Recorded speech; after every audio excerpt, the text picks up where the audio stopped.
Assalamualaikum warahmatullahi wabarakatuh. Semangat pagi ya buat semuanya. Kita masuk di bab 1 untuk materi ekonomi manajerial, pengertian dan ruang lingkup ekonomi manajerial.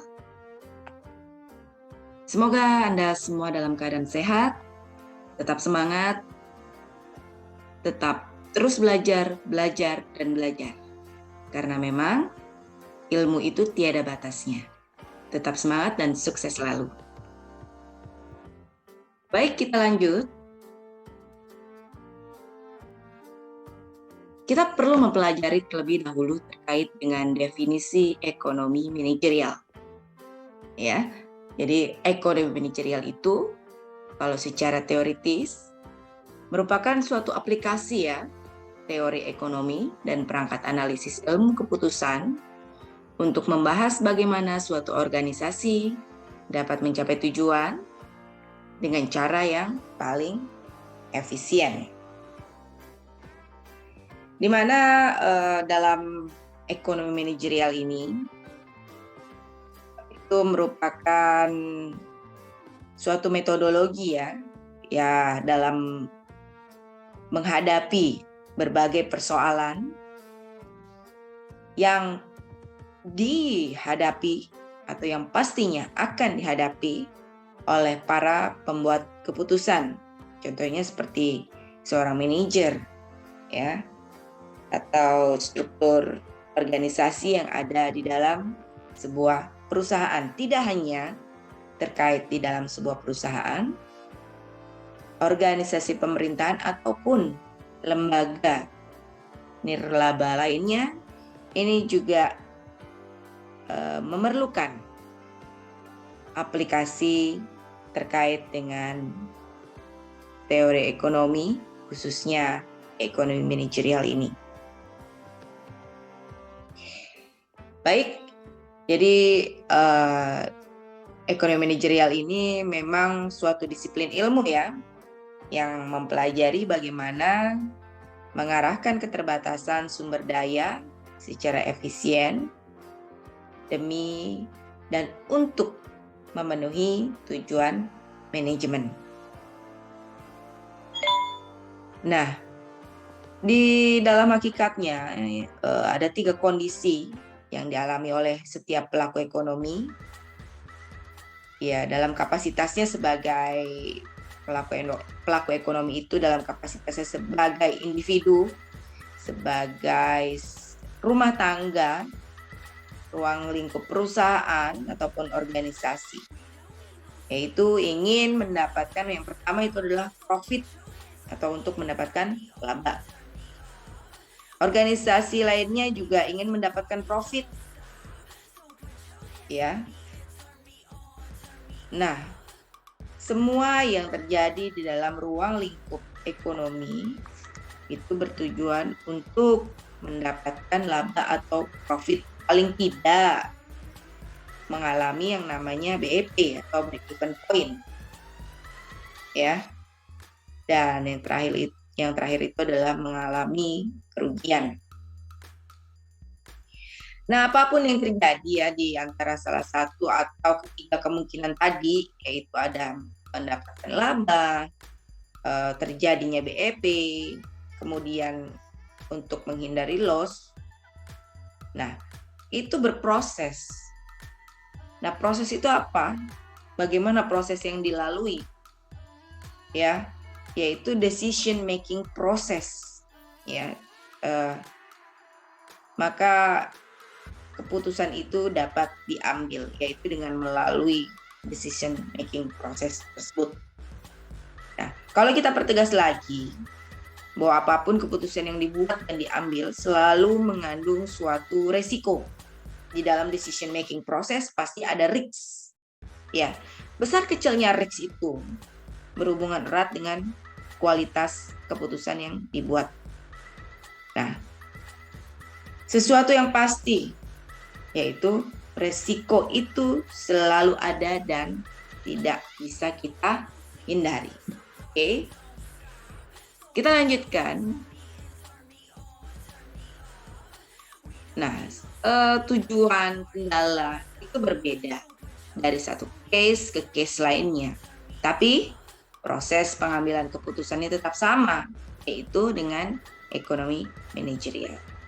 Ya, di bagian ini kita bisa melihat masalah keputusan terkait manajemen tadi, decision making process, itu melalui dua pendekatan secara ekonomi teori ekonomi dan ilmu keputusan. Semuanya mengarah kemana? Semua mengarah ke ekonomi manajerial. Itu merupakan suatu aplikasi teori ekonomi dan perangkat ilmu keputusan untuk memecahkan masalah keputusan manajerial. Baru deh ketemu solusinya seperti apa. Ya. Oke, kita lanjut lagi. Di sini suatu organisasi dapat memecahkan masalah keputusan manajerial dengan menetapkan teori ekonomi dan perangkat ilmu keputusan, yaitu ilmu keputusan tadi adalah ekonomi manajerial. Nah, berangkat dari itu, teori ekonomi ini asal dari dua teori ekonomi, yaitu ekonomi mikro dan makro, seperti yang sudah dipelajari. Mikro itu mengenai apa aja, ada konsumen individu, pemilik sumber daya, dan perusahaan bisnis. Makro meliputi apa aja, ada output, pendapatan pekerjaan, konsumsi, investasi, harga secara total dan agregat, ya, secara keseluruhan. Nah, terkait dengan model, ya itu kita menerima suatu teori atau model apabila dapat memprediksi secara tepat dan bila prediksi tersebut logis secara asumsi.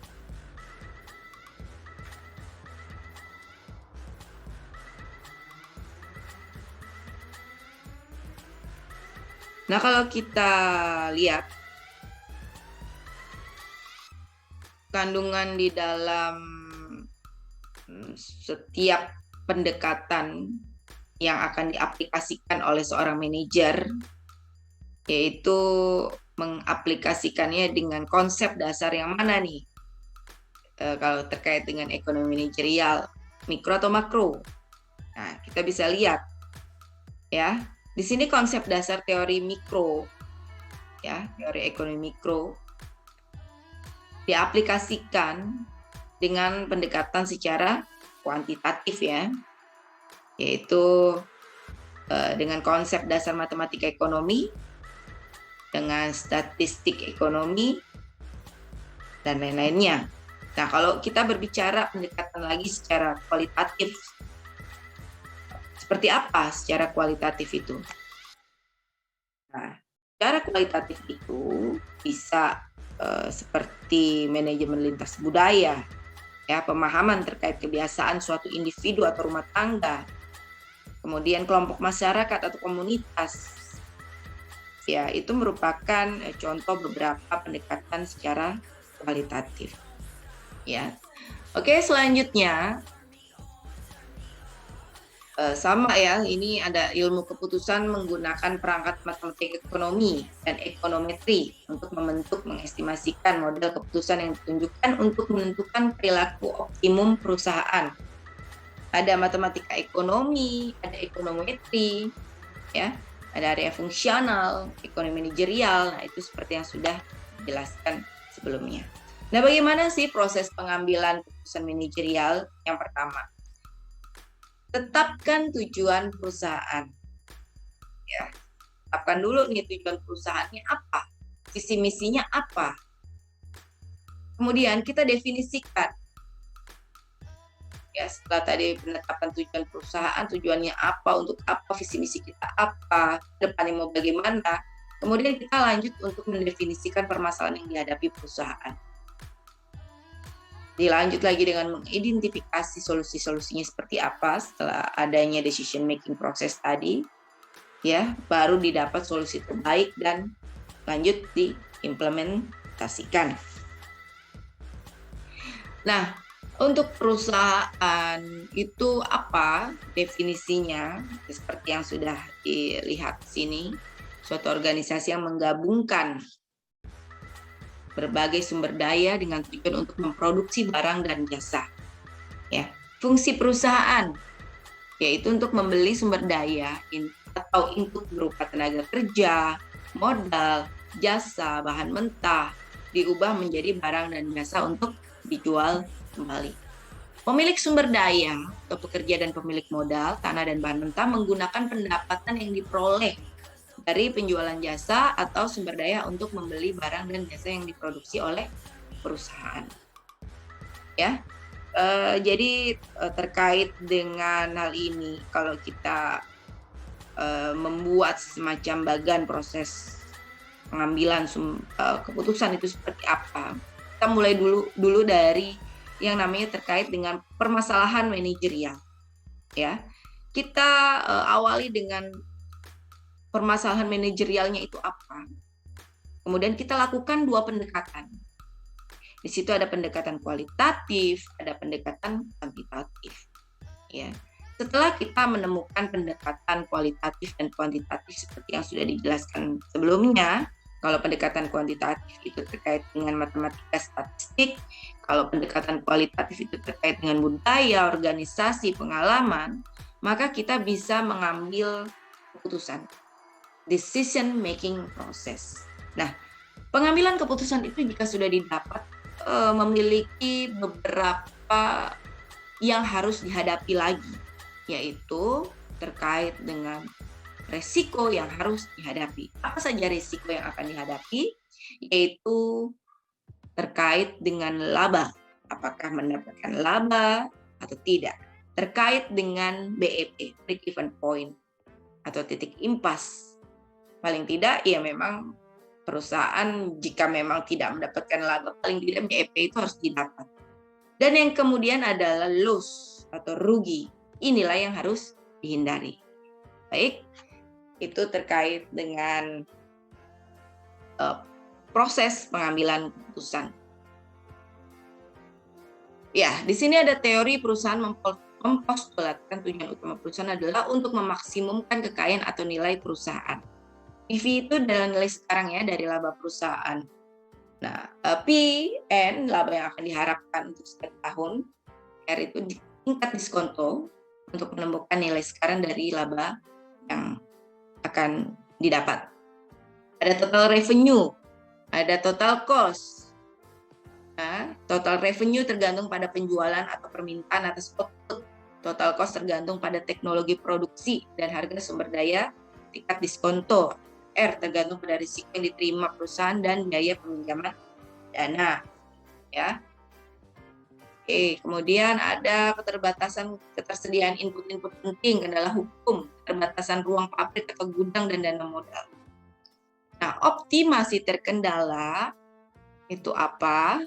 Yaitu perusahaan memaksimumkan kekayaan atau nilai perusahaan dan mengatasi kendala-kendala yang dihadapi.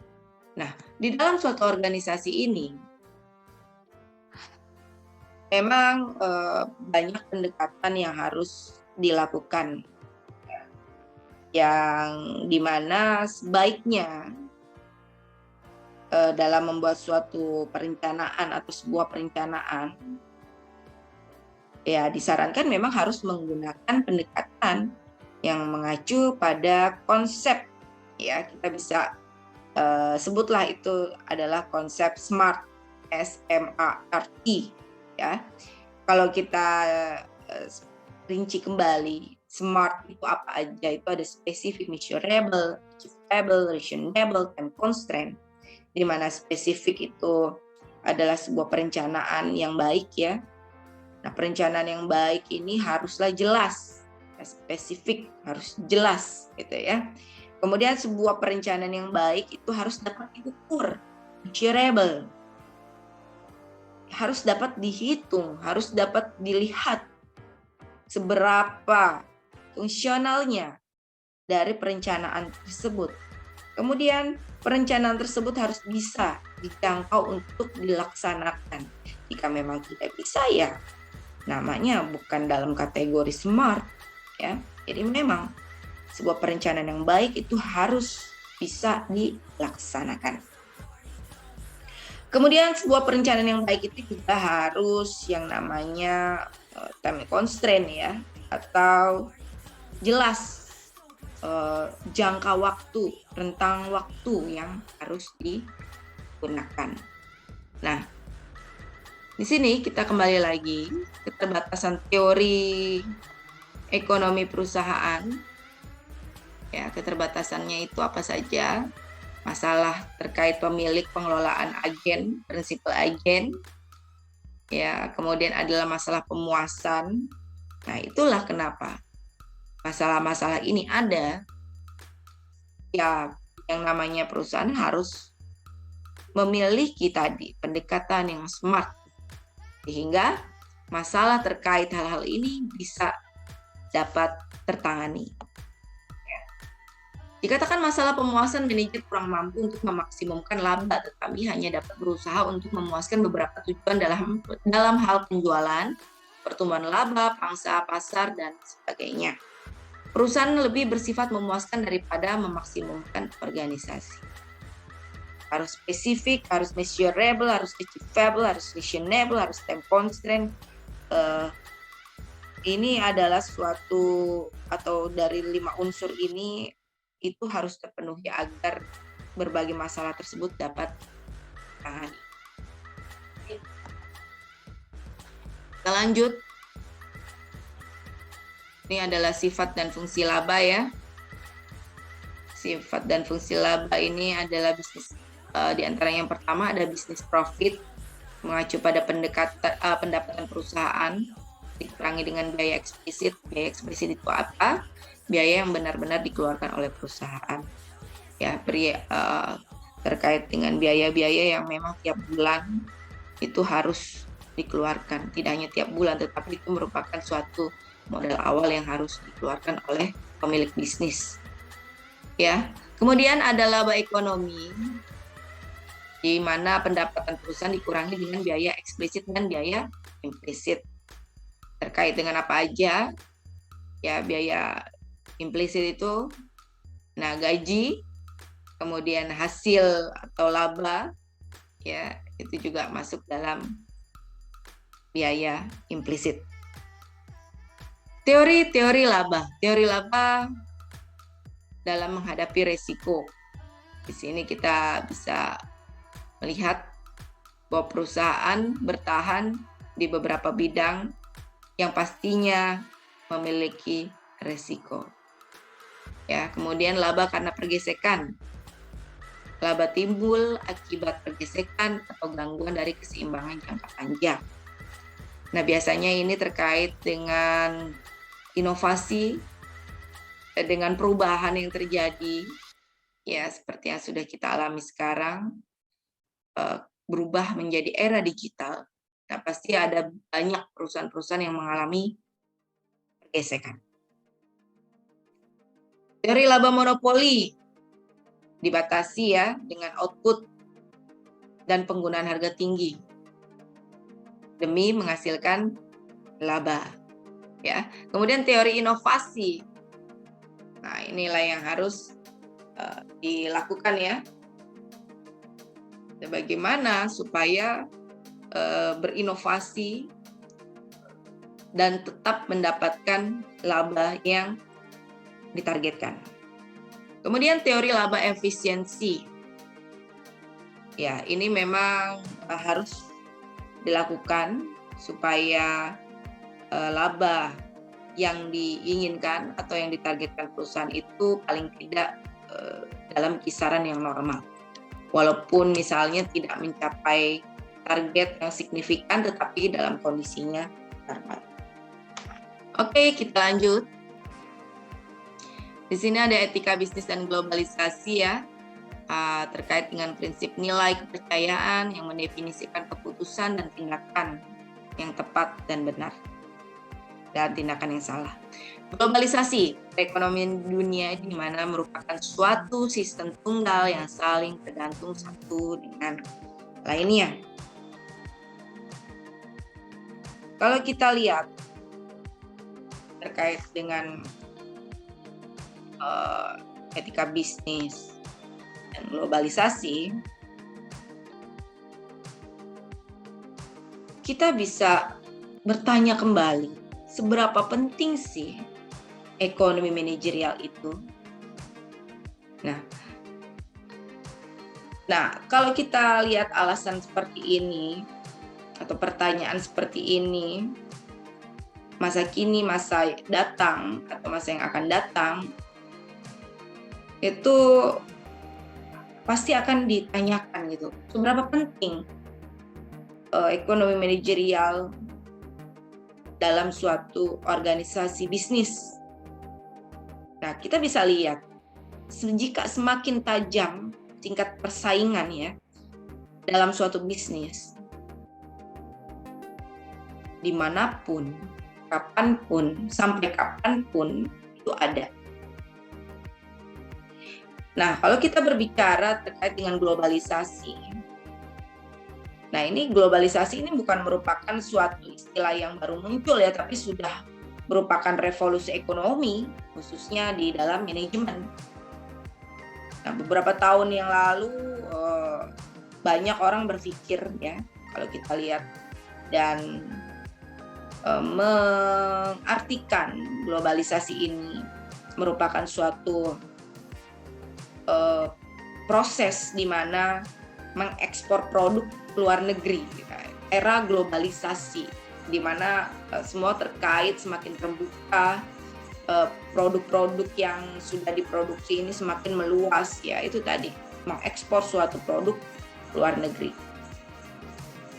Nah, globalisasi sendiri ini juga diartikan sebagai kemampuan memproduksi ya, atau membuat fasilitas produksi dari negara lain atau di negara lain ya. Jadi dalam artiannya itu semakin banyak keputusan manajerial harus mempertimbangkan dunia secara keseluruhannya. Nah, globalisasi ini membuat jarak antar negara ini tidak terbatas, atau yang dapat kita katakan sebagai borderless ya. Kemajuan teknologi informasi itu dapat secara instan keluar masuk antar negara. Kemudian apalagi ada yang namanya lifestyle yang semakin diadaptasi oleh negara, khususnya kita juga ya sebagai negara yang banyak mengadopsi terkait dengan lifestyle itu. Ya, kemudian transaksi tidak lagi harus face to face, tetapi sekarang semua era digital kita bisa hanya by Zoom, by V-call. Nah, ini semua bisa teratasi ya. Nah, berarti apa saja yang didapat di era globalisasi itu terkait dengan faster, kecepatan,